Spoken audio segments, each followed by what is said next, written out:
Hello friends, આજે એક વાત કરવી છે ઈશ્વરના નામ સ્મરણની શક્તિ ઉપર. અથવા તો તમે કોઈ પણ ધર્મ ફોલો કરતા હોય, તમારા રિસ્પેક્ટિવ ધર્મના જે પણ ભગવાન છે, ઈશ્વર છે, અલ્લાહ છે કે જે પણ છે, તો એમના માટે દિવસમાં થોડો સમય કાઢવો, 15થી 20 મિનિટ પણ સફિશિયન્ટ છે. જો તમે એમના માટે દિલથી તમે એમને યાદ કરો છો તો પણ મારે નામ સ્મરણની શક્તિ વિશે કહેવું છે, કારણ કે પહેલાં જે પણ યુગ આવતા ગયા છે, જેમ કે ત્રેતા યુગ હતો, દ્વાપર યુગ હતો, તો ત્યારે ઋષિમુનિઓ કે જે પણ ત્યાંના લોકો હતા એ ખૂબ અઘરી તપશ્ચર્યા કરતા હતા, કેટલા હજારો વર્ષો સુધી તપ કરતા હતા, સાધના કરતા હતા, અને એ સાધનાના ફળ પછી ઈશ્વર પ્રાપ્તિ એમને થતી હતી, ભગવત પ્રાપ્તિ થતી હતી. પણ પછી ભગવાને કીધું હતું કે કળિયુગ બહુ અઘરો હશે, કળિયુગમાં જીવન જીવવું બહુ અઘરું હશે દરેક લોકો માટે.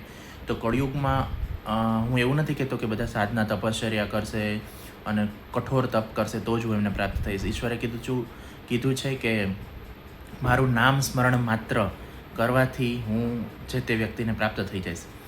તો ભગવત પ્રાપ્તિ માટે શ્રેષ્ઠ સાધન છે નામ સ્મરણ. અને જે લોકોને પોતાના જીવનમાં ઘણા લોકો એવા હશે કે એમને કંઈક તકલીફ હશે, પ્રોબ્લેમ હશે, અને એમને બધા જ મીન્સ યુઝ કરી લીધા હશે, બધી તરફ બધા કન્સલ્ટન્ટની મદદ લઈ લીધી હશે, કે બધા જે પણ સલાહકારો છે એમની મદદ લઈને ડૉક્ટરનું બધું જ સલાહ લઈ લીધી હશે, ડૉક્ટરનું કન્સલ્ટ કરી લીધું હશે. પણ અમુક વખત એવું થાય કે બધું કરવા છતાં પણ એનું પ્રોબ્લેમનું સમાધાન નથી થતું, અથવા તો જીવનમાં અધર દેન હેલ્થ તમારી બીજી ઘણી સમસ્યાઓ હોય છે કે જે તમને અંદરથી તમને મજા ન આવતી હોય તમને. તો એના માટે બેસ્ટ રસ્તો છે ઈશ્વરનું નામ સ્મરણ. નામ સ્મરણની જ્યારે તમે શરૂઆત કરશો ને, ત્યારે તમને પહેલાં તમે કદાચ 10 પણ નામ લેશો ને ભગવાનના, તો તમને કંટાળો આવશે અને તમને એમ થશે કે ઓહો, આ તો માંડ લેવાના 11 નામ, પછી તમે 21 નામ લ્યો, પછી તમે 51 કરો, તમે 101 કરો, ગ્રેજ્યુઅલી. ભલે તમે હું એમ કહું કે દિવસમાં 11 જ નામ લ્યો ઈશ્વરના, પણ દિલથી લ્યો અને એ નિયમ રાખો કે 11 નામ લેવાવા જ જોઈએ.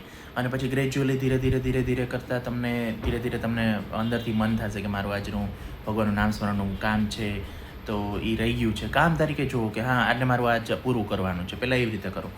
પછી ધીરે ધીરે તમને જ રસ પડવા માંડશે અને વધારે નામ સ્મરણ થશે. અને નામ સ્મરણ કરવાથી તમને એવું નથી કે તમે આજે કંઈ કામ અટક્યું છે અને તમે નામ સ્મરણ ભગવાનના 11 કર્યા અને કાલ કામ ન થયું, અથવા તો 6 મહિનામાં કામ ન થયું, તમે એમ ભગવાનને બ્લેમ કરવા માંડો કે ભગવાન, હું તમારા દરરોજ નામ સ્મરણ કરું છું ડિસિપ્લિન ફોલો કરીને, તો મારું આ કામ પૂરું નથી થયું. It doesn't work like that. તમે નામ સ્મરણ ચાલુ જ રાખો, તમારું કામ થાય ન થાય ચાલુ જ રાખો, પણ ધીરે ધીરે ઇટ વિલ ટેક ટાઈમ. પણ એવી સિચ્યુએશન આવશે જ્યારે તમારા બધા કામ ઓટોમેટિક મોડમાં આપોઆપ થવા માંડશે.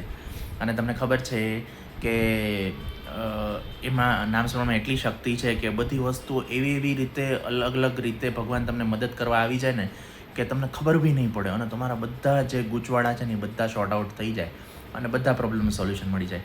કેવું છે, દુનિયામાં તમે કોઈ પણ વ્યક્તિની કે તમારે કંઈ ફેવર જોતી હોય ને, તો એ વ્યક્તિને તમારે સામું પહેલાં ફેવર કરવું પડે. ગીવ એન્ડ ટેકની આખી સિસ્ટમ છે આખી દુનિયામાં. તમે કોઈકનું કંઈક કરો, પછી તમને હેલ્પ કરે, અથવા તો એ તમને હેલ્પ કરે, પછી તમારે પાછી કરવી પડે. નહીં તો પછી સામું ન હોય તો પછી ઇટ ડઝન્ટ લાસ્ટ લોંગ. એ લાંબો સમય સુધી ટકે નહીં. પણ ઈશ્વર જ એવા છે કે જે ઈશ્વરને નિસ્વાર્થ ભાવે ઈશ્વર આપણી મદદ કર્યા જ કરે. અને ખાલી તમારે નામ સ્મરણ એમને યાદ જ કરવાના છે, બીજું કાંઈ તમારે એમના માટે કરવાનું નથી. અને એ તમને મદદ કર્યા જ કરશે, અને એનો આનંદ જ આખો અલગ છે. અને તમારા પૂર્વજન્મના કર્મો બી છે, જે કર્મોના હિસાબે તમારે આ જન્મમાં કંઈ ભોગવવું પડતું હોય, તો એ કર્મો કાપવાની શક્તિ પણ નામ સ્મરણમાં રહેલી છે. તો બને એટલું તમે કદાચ ચલો તમે દરરોજ મંદિરે જવાનો, કે તમે તમારા ધર્મમાં મસ્જિદ હોય, મુસ્લિમ હોય તો મસ્જિદે જ જવાનો પણ સમય કદાચ ન મળે, પણ તમે તમારા ભગવાન અલ્લાહને યાદ કરો ને દિવસમાં, તો પણ તમે એ સફિશિયન્ટ છે, અને they will bless you like anything. Thank you.